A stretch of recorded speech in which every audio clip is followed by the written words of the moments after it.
part of the Press Play Podcast Network.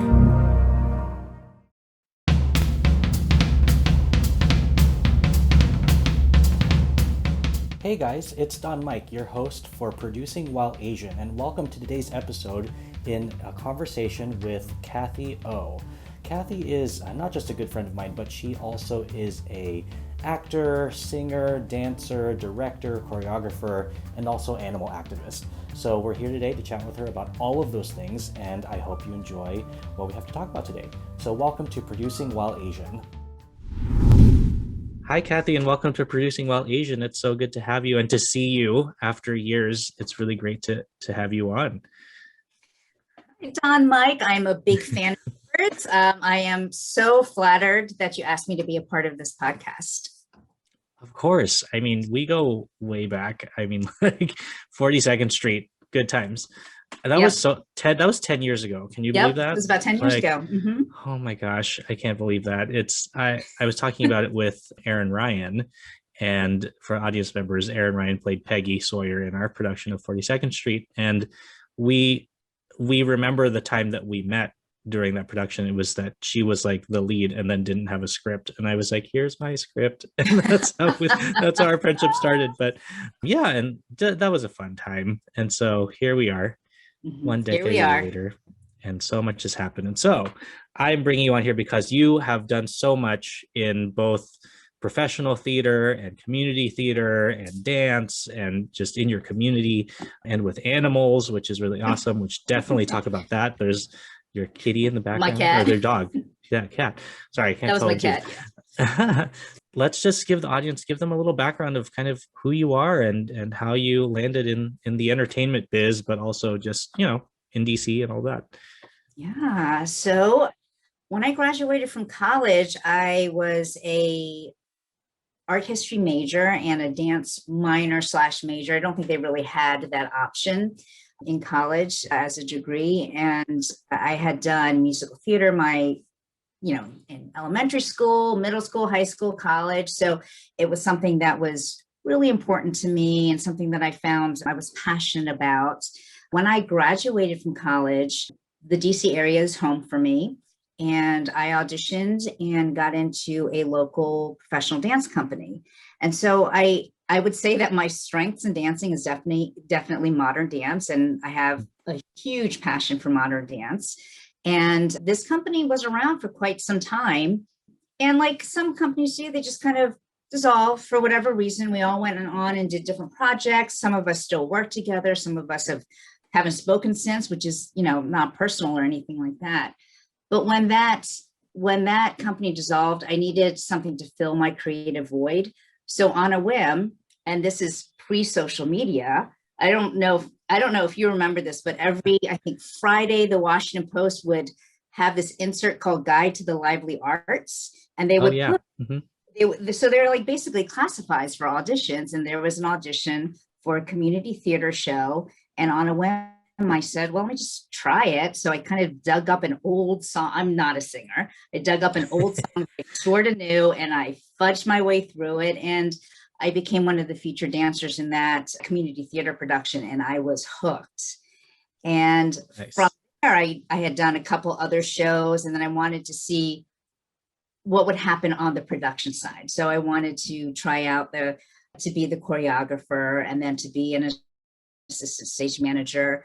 I've not reached out to do any production or actually producer type work because that seems extremely overwhelming to me. And hats off to any producers professionally, regionally, community theater wise, because that's a pretty big job.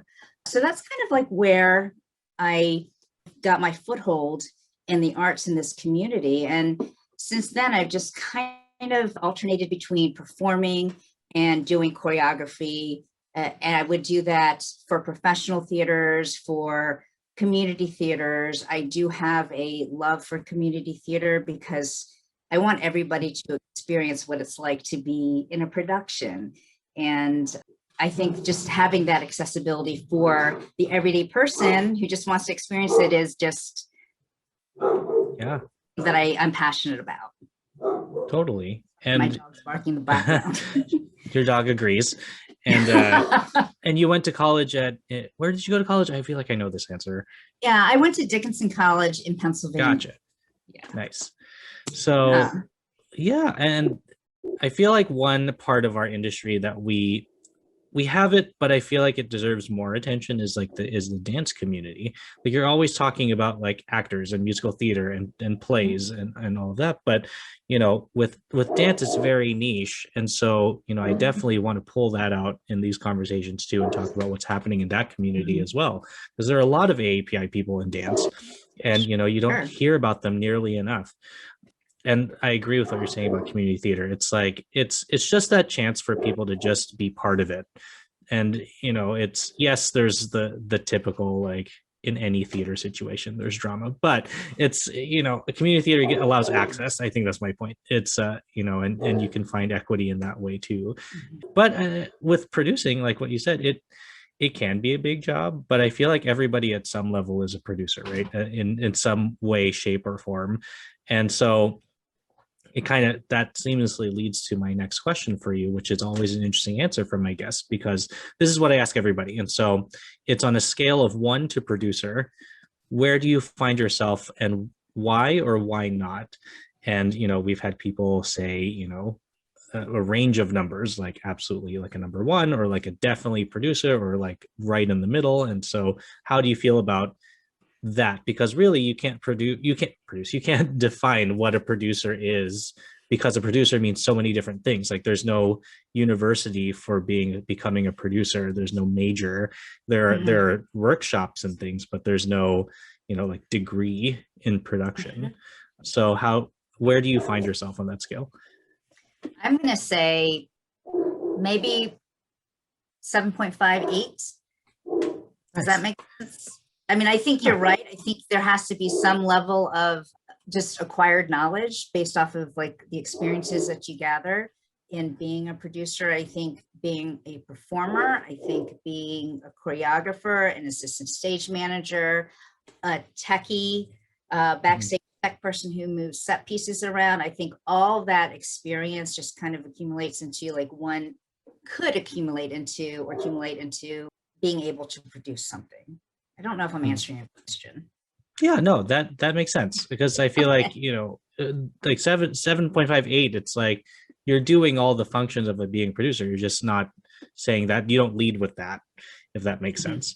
And at some point producing, it literally, it's just organizing. Like, you know, that's really what producing is. And people are like mystified by these names that are, you know, defined as producers, and they're behind things like Les Mis and Wicked and all of that. But really, you know, when you really break it down, like the producer is the person that just keeps everything organized. And what I say, and feel free to agree or not, but in my experience, being a producer is being a professional at getting yelled at. And like, while it sounds dramatic, it's kind of true. You get the good yelling at, which is like, oh my God, I love you, you're great. But you also get the bad yelling at that's like, you know, interpersonal things or HR type things, because their theater doesn't really have an HR. So you know, as a producer, you are. And so I kind of compared the producer to the den mom or sorority mother who has to just hear all the problems, feel them, and help solve them, and has to care, essentially. Like and I think everybody has that degree. You kind of take on the caring for others. But I think what's interesting is this current job and past jobs that I've been a part of, watching from the outside looking into how events are run. And I can see where someone looks at a big, huge event from an event perspective, and I'm looking at the event as a production perspective, which I think can be a little bit different. And sometimes it's, you know, sometimes I learn a lot from the event planners of how they do things. And sometimes they can learn from me on how a production should be, or, you know, what things like stage right and stage left is something that someone who was part of the theater world wouldn't know. And so how would you, I guess, coming from the performer point of view, give us a little bit of like, you know, in your kind of journey through the arts, what are you, and also now that we're kind of in this weird place in terms of the pandemic of like theaters kind of coming back, even when theater died for 14 months in a weird way, you know, what are you looking now as we're coming back and with things like Broadway opening up again in September and people starting to do productions again, as somebody who's in the performing space and the choreography space, what are you hoping to see more of and less of in the quote unquote new day of theater, from producers, because you work with them. So, what are you hoping that people lean towards or stray away from now that we're kind of getting this restart? I like that you called it a restart. And I think my answer isn't necessarily a result of the pandemic, but more a result of the social injustice matters that we've been dealing with. And what I would like to see is for producers and directors and casting agents to put their money where their mouth is and say, I hear all the time, I'm going to have a diverse cast. This is going to be the most diverse cast ever. And then, suddenly the diversity. In Greece. Yeah, they have like there's a need for a token Black person. I want them to see past that. And I'm hoping that we see, like you said, a Black Sandy in Greece or an Asian Sandy in Greece. I mean, I get that there are stories, musical stories that have that racial perspective to it, and that's important to maintain. So not sure anyone other than a Black American could play Cole House, but there are, I don't know that Sandy needs to be blonde hair, blue eyed. I think your friend, and I don't know her, but I've seen her perform. Was it Diane Huey who was the Little Mermaid? Yeah. Yes. I remember watching like the controversy around her casting because she was Asian, and the Little Mermaid can't be Asian. And I'm like, well, first of all, mermaids aren't necessarily real. Yeah, exactly. Why? Why can't she? Why? Here is a talented, beautiful woman who was probably perfect as Ariel. So it's just like things like that. I want people who are, as a result of Black Lives Matter, as a result of End Asian Hate, who are now confronted with expanding their casting, I guess, to actually do it. To not just say, I'm going to have a multi-diverse cast, do it, prove it, show me. Right. Yeah. And one thing that's always... No, go ahead. Sorry. I was going to say, like, if you are going to have a multi-diverse cast, you need to have the diversity of the production team needs to be apparent also. Like, just do it. And that's what I hope comes from this 14-month hiatus from theater. Yeah, it's almost like if you're going to talk about multiculturalism or talk about diversity and equity in the arts, then like go full on, like full out, no marking, like the whole team, like creative and cast, don't half-ass it, cool. Like you can't just, I think we're past the time of people saying like, oh, well, there's one Asian person in the ensemble, so it's diverse, right? Like we're definitely past that. And with Diana's controversy, it was like, I believe the quote from a woman was, a white woman, of course, was they need to keep Ariel classic, quote unquote. And people were like, well, what does that mean? Like, what is a classic mermaid? Like mermaids don't have a race. Like they're literal fish people. Like, I don't know what your point is. So yeah, that was awesome to see her do that. And then like, I think around the same time was when there was a controversy with, I think it was like a tribute to Jerome Robbins that I will not call out the theater right now, because I'm sure they were traumatized enough, but a theater in I think Missouri, where they put a white woman in an Asian woman's role, and essentially was yellowface, and people were kind of like, wait, why? So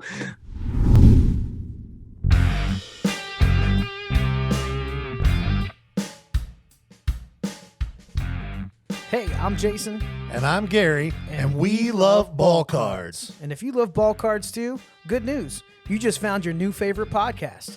From breaks to grading, and from collecting to flipping, join us on the Ball Card Show, the sports podcast for the sports collector.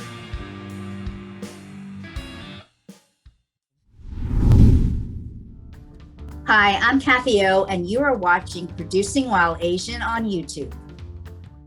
a friend who of mine posted something about revivals of shows, and I wanted to know if you agree and get your thoughts on this. And he said something like, we understand that there are shows that keep coming back as revivals, but if we're going to revive a show but not be willing to revise it, then we shouldn't revive the show at all. If it's a show from the past, like a show that might have serious racial undertones that can be corrected. So, and things like, for example, off the top of my head, like South Pacific, things, and speaking specifically to Asian characters in shows, South Pacific, King and I, like shows that are classics, there is room to revise them, but so his point was, if we can't feel like we can revise these kind of classic shows to make them a little more modern, we shouldn't revive the show, because there's a reason why we shouldn't do that show anymore. So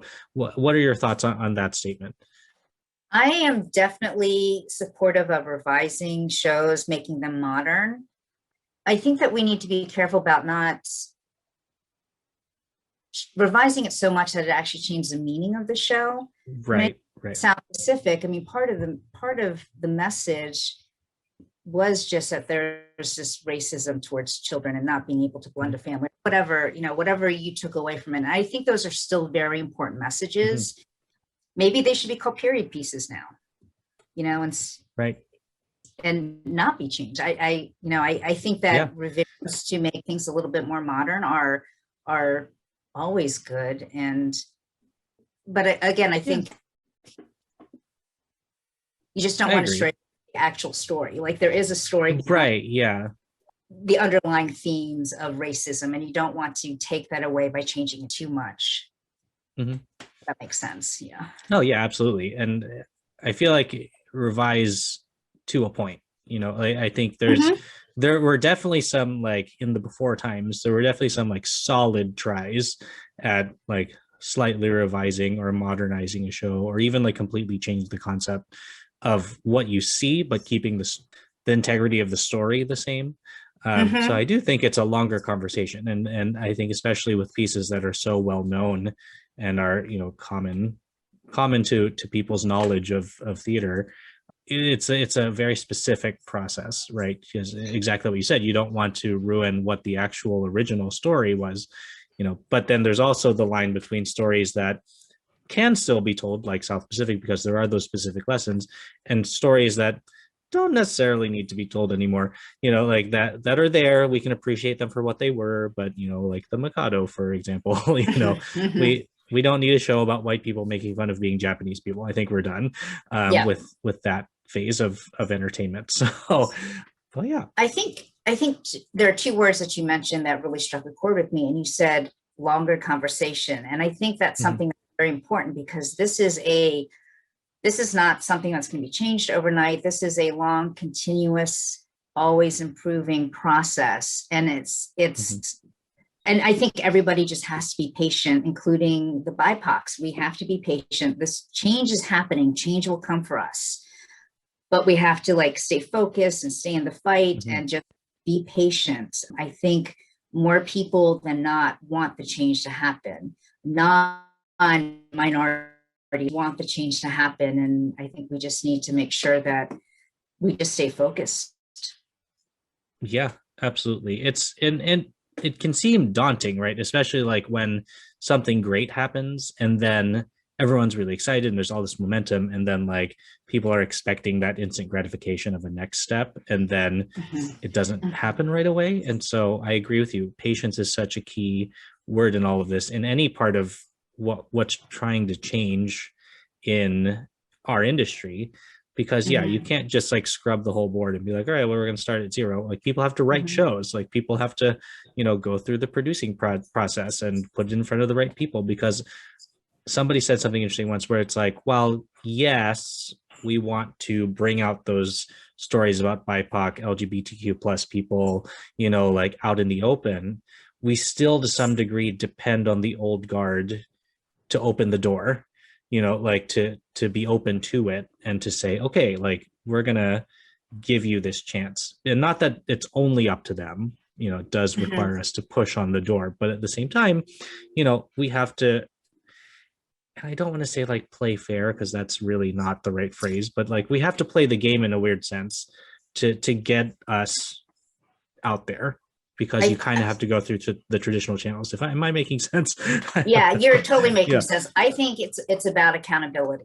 And it goes back to Yeah. what I would want to be changed coming out of this pandemic, coming out of, I don't know if we'll ever be fully free of social injustice, but going back to holding people accountable, put your money where your mouth is.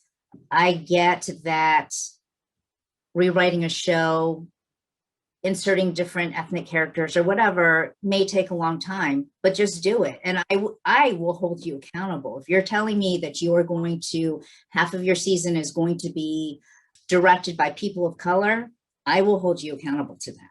And I think other BIPOCs need to hold theaters and dance companies and arts organizations accountable for that multiracial, multilingual, however you want to phrase it, their board of directors, their production team, their casting, the people who are working behind the scenes, then we need to make sure that that happens. And so I don't know if it's more about playing the game as it is holding people accountable.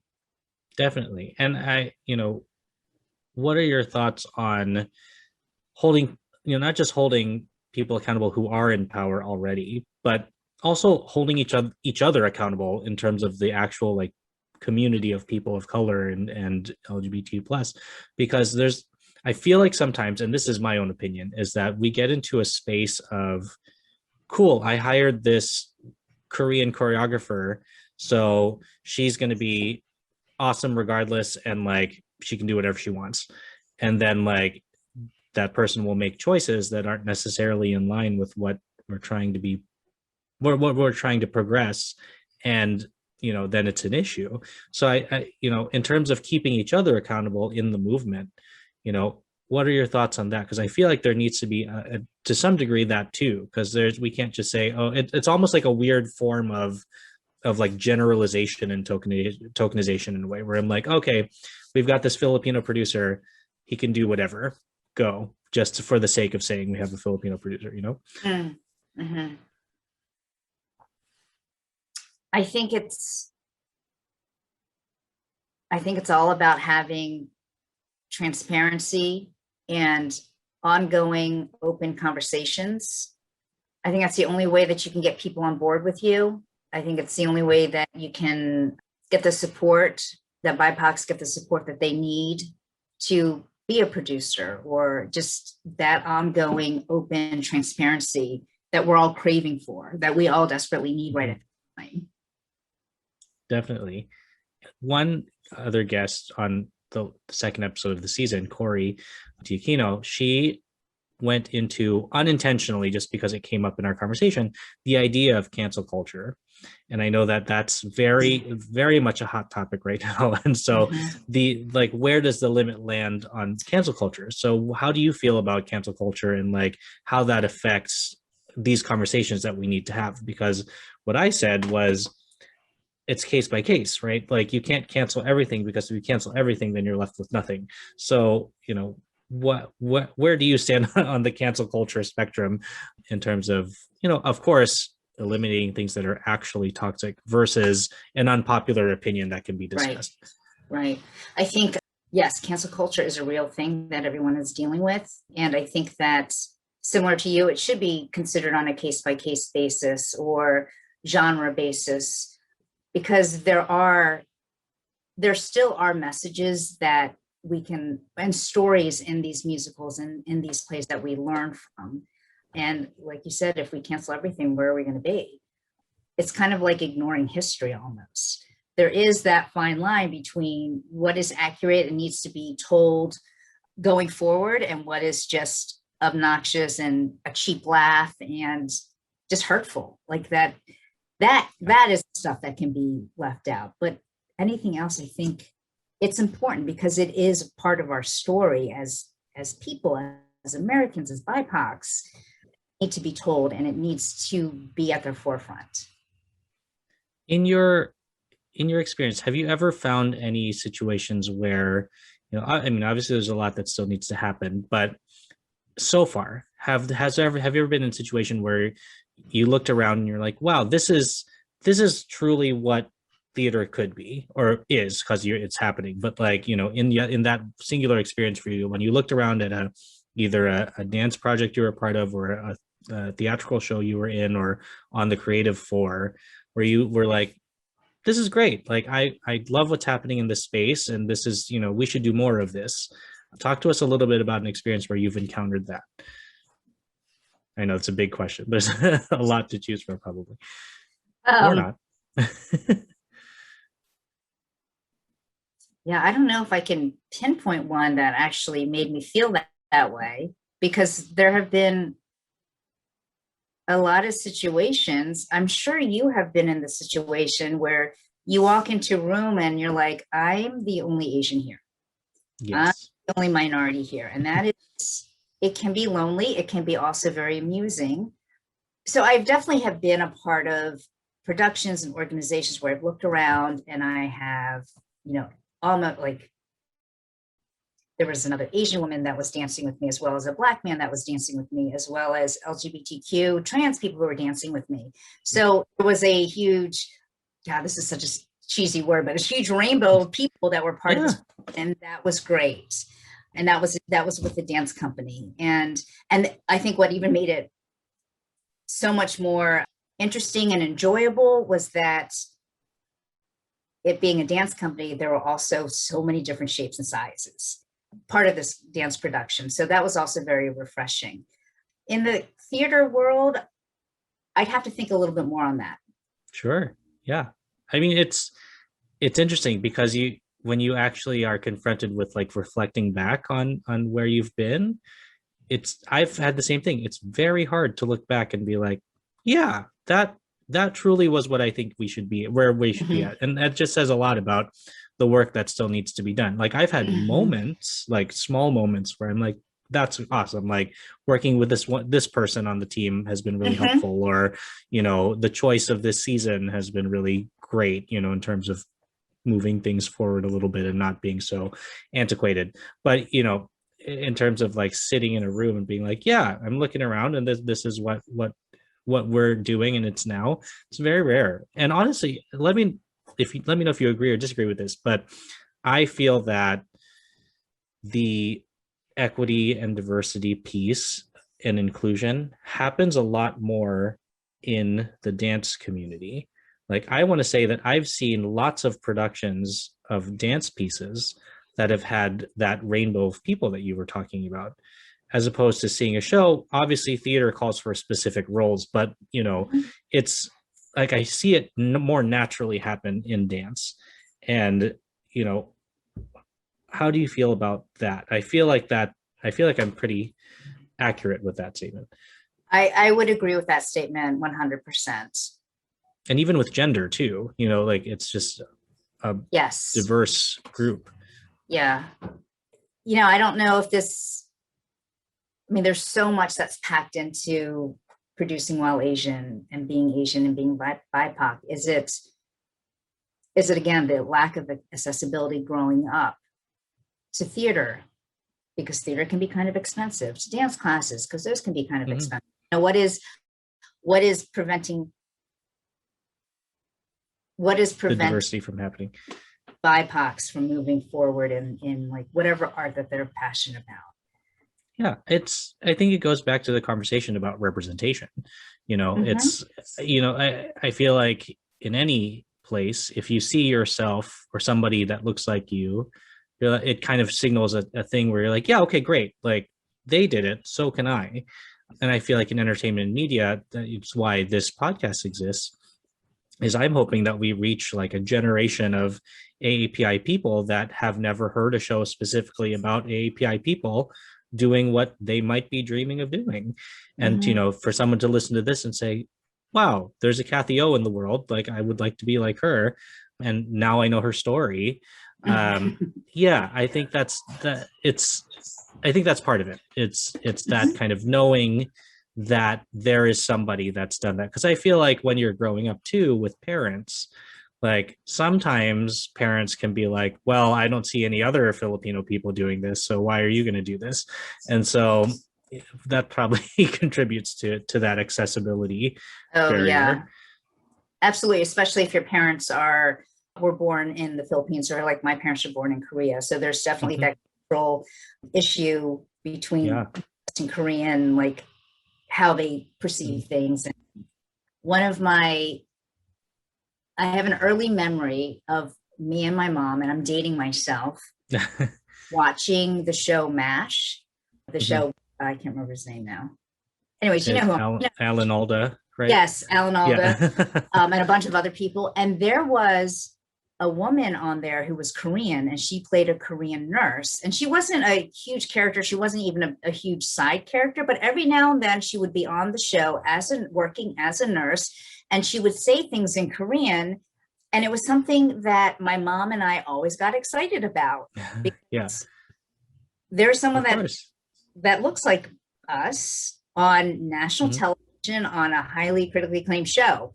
And that was always so great, but also so sad, because I can't think of anyone else growing up that I could relate to. And now we have people like Sandra Oh and Lucy Liu and Stephen Yun and just Daniel Day Kim, and just like those people who are Korean and Asian, and on the cover of celebrity magazines, and just really making it big in the art world. And I think that is something that I never had growing up.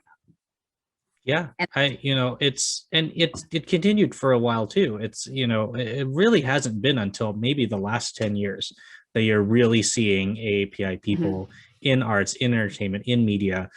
For me growing up, it was Paulo Montalban, who was the prince on that Whitney Houston Cinderella. And, I was super lucky to work with him and like say that to his face. But he was the, for little boys like me, they didn't have to be Filipino, but it was like, look, there's this Asian guy who's playing Prince Charming, when you normally see Prince Charming as like a blonde white guy or like a brown hair white guy. To know that was a thing was really cool. And so, but again, like that's one that I can remember. I think the only other Asian person that was in my like universe as a child was the yellow Power Ranger. And being a little boy, you don't really want to be the yellow Power Ranger, but it's like, those are the two Asian people that stick out to me in entertainment for kids when I was growing up. And so it's really cool to see that emergence of just many AAPI people in entertainment for kids to see. I think the coolest story I saw, it was on the Today Show, and like shout out to Lin-Manuel for casting Philippa Sue in Hamilton. And there's that story of the little Chinese girl who saw Philippa Sue and said out loud, "Look, it's me." It's me, yeah. And so cute, and it's so important. And I think we have plenty of work to do to keep making that happen. So yeah, absolutely. So now, what have you been? Can I tell you? Yeah, go ahead. I was going to say, can I tell you one of my favorite community theater stories? Yeah, of course. This doesn't really have anything to do with race or being Asian, but it was just kind of like the heart of community theater, in my opinion. I had a friend come to see one of my shows, and I was really stressed out about not him coming to see it, but just about there were things that are happening, like production things, just things, always happen in a show. And I was really down about it. And I saw him at intermission. And the first thing he said to me is, "I can't wait for intermission to be over. I want to know what happens to these people." And at that time, I was like, this is a reason why I do this. You are the exact reason why I love doing community theater, because he was so excited about the second act and what was going to happen. And he didn't, the mics weren't working or the fly got stuck or whatever. He just was like, "I want to know what happens." Yeah, like just somebody who's like truly a fan of what they're watching, which is so nice. It's so nice to find people like that, because it's just like like an unbiased opinion, right?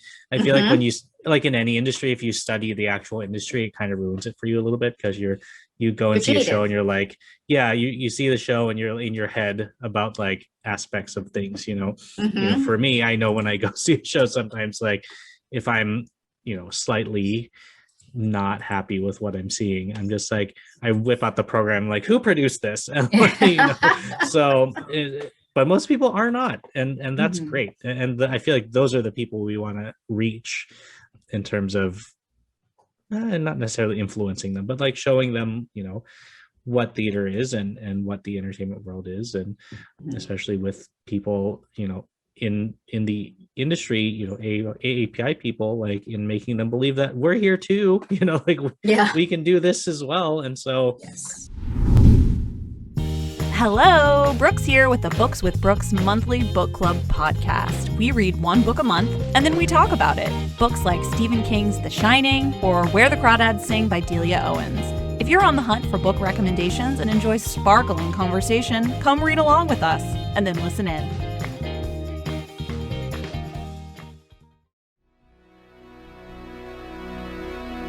Hey everybody, it's Sam Amico from Cavs on the Break NBA podcast. Be sure to give us a listen for all your Cleveland Cavaliers recaps, analysis, breakdowns, draft talk, free agency. The list goes on and on. Give us a listen, Cavs on the Break NBA podcast. Hi, I'm Cathy Oh, and you are watching Producing While Asian on YouTube. now, artistically speaking, for you, in the pandemic, what have you been up to? What have you been able to do in this time, to kind of itch that creative bug?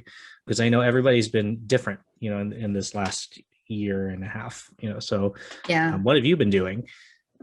Well, to help with the creativity piece of it, there are two women from a dance company that I used to work with.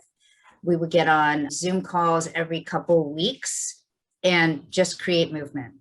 And it's usually confined to our living room rug or whatever, but it felt so good to move with people and just connect whatever movement was that we were working on. So we would just someone would pick a random song and we would each take a phrase of that song, come up with a phrase of movement, and then the next person would, and then the three of us just came up with a dance, and never to be shown to anybody, never to be seen by any person that's in the public, but it was just for us. And it really helped with just moving feels so good when you're stuck at home, and then just being able to have that creative outlet was super helpful and just mentally just so stimulating. So that's one of the things that I've done from the creative piece of, while I'm stuck at home. Yeah. The other That's is awesome. eating ice cream, but Oh yeah, of course. Like I've heard a lot of self-care has been a lot of things that people have been doing, or one big thing that people have been doing in the pandemic, because I feel like there's value in that too. I was going to say, Absolutely. if it was just that, I'd be like, great. That's so important too, especially with kind of the collective trauma that we're seeing, and the dual layered collective trauma that our community is seeing in the past few months. Well, the last year actually, but intensified in the last few months. Hopefully we can see you choreograph an actual in-person thing soon. Fingers crossed that all comes back. And so you also work with animals. I'm going to bring that up because, I'm sure everybody listening on this podcast loves our furry friends. And I know animals have been a big help to people, and vice versa, like in the pandemic, because people at home were like, well, I don't have anything to do. I'm home all day. Let me adopt, a cat or a dog or another animal. So talk to us a little bit about your work in that realm. I know it's like not arts, but that's important too, because we definitely want to let people know, that there's still friends out there that need to be adopted, even though, the pandemic is coming to a close, I would say. Yeah, so I am the Vice President of Human Resources for the Humane Rescue Alliance, which is the DC Animal Shelter, and it's an amazing job, and I have amazing coworkers, and I get to see animals almost every single day that I go into the shelter. And animals are a great way of self-care. They're a lot of work, I'm not going to lie. They are. It's a huge responsibility. Yeah, you're new to having a dog. Your dog for about a year? I had him, I adopted him, right? Barry, for everybody that's listening. Barry, it's short for Barack. His name is Barack. I know. The presidential puppy. The presidential puppy on Instagram. And he, I adopted him in August of 2019. So shortly after I moved to Pittsburgh, and that was a alarm from the police. But so I had him for about six months before the pandemic started, and so I was very thankful to already have had him with me, and so he was kind of already used to me. But I do have friends that adopted animals at the beginning of the pandemic, and it really helped them. I kept them on a schedule, and they were excited to care about a living thing. And and of course, animals are great. They're just unconditionally loving you all the time. Yes. Who doesn't want that?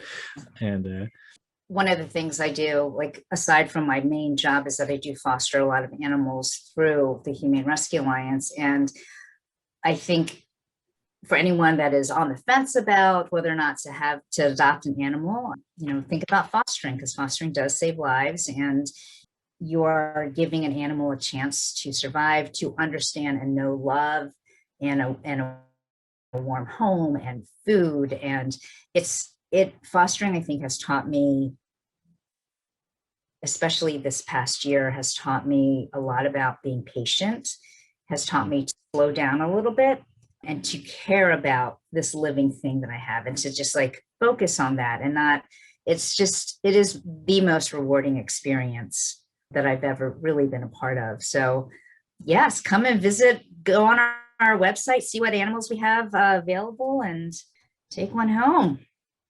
So my other question for you is, what arts organizations have you been really involved with lately? And kind of who would you like to kind of shout out and put out there and get in front of our audience here?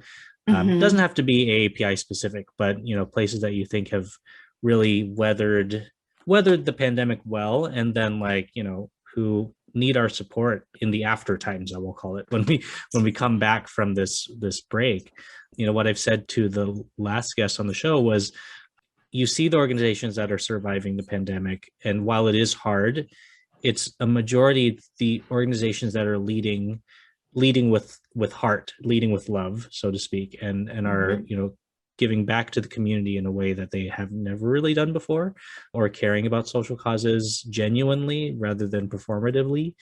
So in your experience so far, tell us about a few organizations that you really care about, and who you'd love to see be supported in the next few. So I this is more of a shout out to dance studios than to actual theater companies. And that's great. Yeah.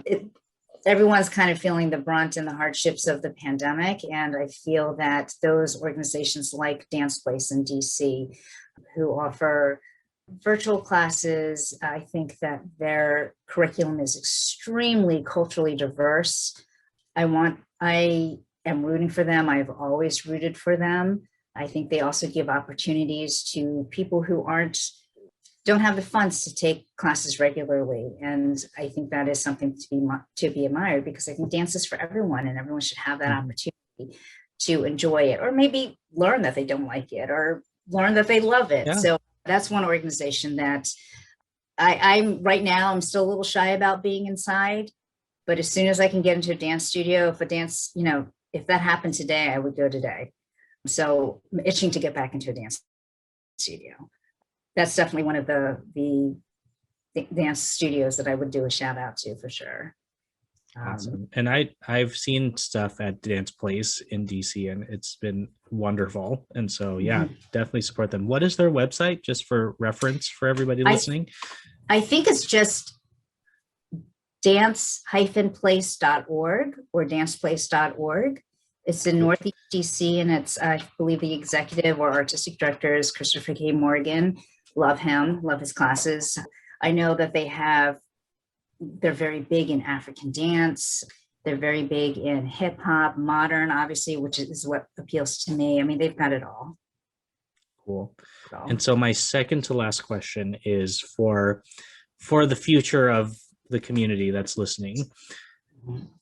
I don't ask for one because that's too specific, but if you had a basket of advice, so to speak, give us your main highlights of what you would confer upon somebody who's trying to explore the arts industry, whether that be in dance or, going into producing or creative or even just auditioning. What have you learned as a BIPOC woman in this industry that you'd like to pass on? And it can be something that, you never knew before, or something you did know that you just wish someone told you.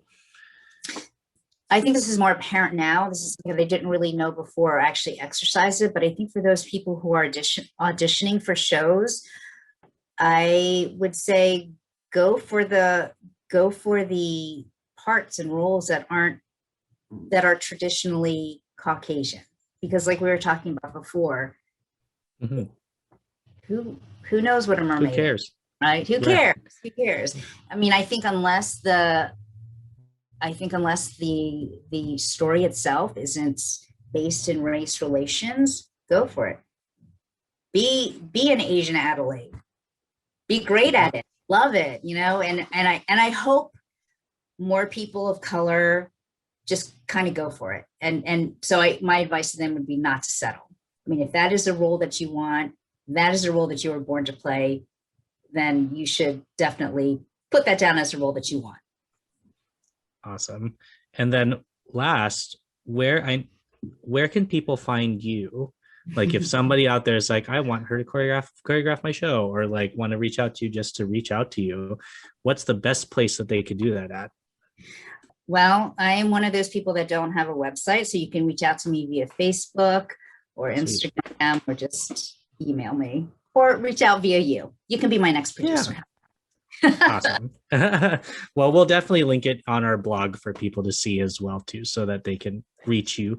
But I do want to thank you for being on this podcast today and for sharing your story. It's so important to hear from people like you who, have seen a lot and do a lot, and, know amazing folks, including yourself included, to get the word out there that, you can do it too in that sense. And but yeah, it was really great to have you. It's been way too long. We have to do this. It has been. Yes. And so please come back anytime. Thank you for the invitation. Thank you for having me. I'm so proud of you, and I'm so proud of you initiating some of the change that needs to happen and staying on top of that. I mean, like I said, we're all in it for the long haul, so we're here, we're doing it. We are. Well, thank you, and we'll hopefully see you again soon. Yes, absolutely. Thanks for listening to today's episode of the Producing While Asian podcast. Our theme song was created by Luckstock. We are produced by Press Play Podcasts, and the show is edited by Michael Santos Sandoval. If you have a moment, please leave a review and a rating, and be sure to send us any topic ideas you have to producingwhileasian@gmail.com. To follow us, stay updated, and read our blog, visit www.producingwhileasian.com. We hope you join us again soon.